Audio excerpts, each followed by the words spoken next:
বঙ্গাইগাঁও বরগোলার কাহিবাড়িতে দুটি মোটরসাইকেলের মুখোমুখি সংঘর্ষে গুরুতর আহত 4 আরোহী।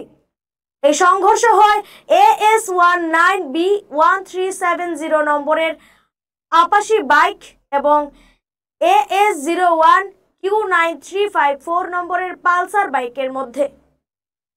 এই সংঘর্ষে দুটি বাইকও ক্ষতিগ্রস্ত হয়েছে। আহতদের মধ্যে রশিদুল ইসলাম নামের এক আরোহীর পা ভেঙে যায়। তাকে অ্যাম্বুলেন্সে করে উন্নত চিকিৎসার জন্য বঙ্গাইগাঁও হাসপাতালে পাঠানো হয়েছে। কি হয়েছে কখন?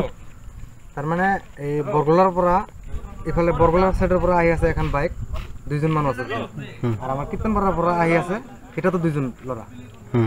কোত কোন জায়গা আছে না জানো, আহি মানে আমার ব্রিজ পার হয়ে যেটা সন্মুখত 2-3টা দোকান যে আছে, এই দোকানের সন্মুখতে রাস্তাগুলো ভাঙা আছে অলপ, মানে আহি দুটা বাইক মানে টক্কর লাগি গেল। টক্কর লাগি যাওয়াতে শুনা পারলো পারাকচরের একটা বাইক, এই পারাকচরের ড্রাইভারটোত মানে এই ভৰিটো মানে এনেকৈ ভাঙি গেল। ভাঙি যাওয়ার পিছত আমার খবর পাল, আমার হেৰি পুলিশ আহিল বৰগোলা থানাত। সারে আহি তদন্ত কৰি মানুহবিলাক এম্বুলেন্সে হস্পিটালত পাইছে।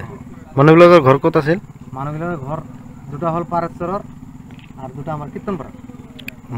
টোটাল 4 জন আছিল। 4 জন মানুষ গুরুতরভাবে আঘাতপ্রাপ্ত ছিল। কেজন আহত হয়েছে? আহত মানে একজনের তো ভরি ভাঙি গেছে, আর বাকি 3টা ঠিকই আছে। কোট অ্যাক্সিডেন্ট হয়েছে? কাহিবাড়ি পার্ট 1। বঙ্গাইগাঁও থেকে আজিজুল হকের প্রতিবেদন, গণ আওয়াজ।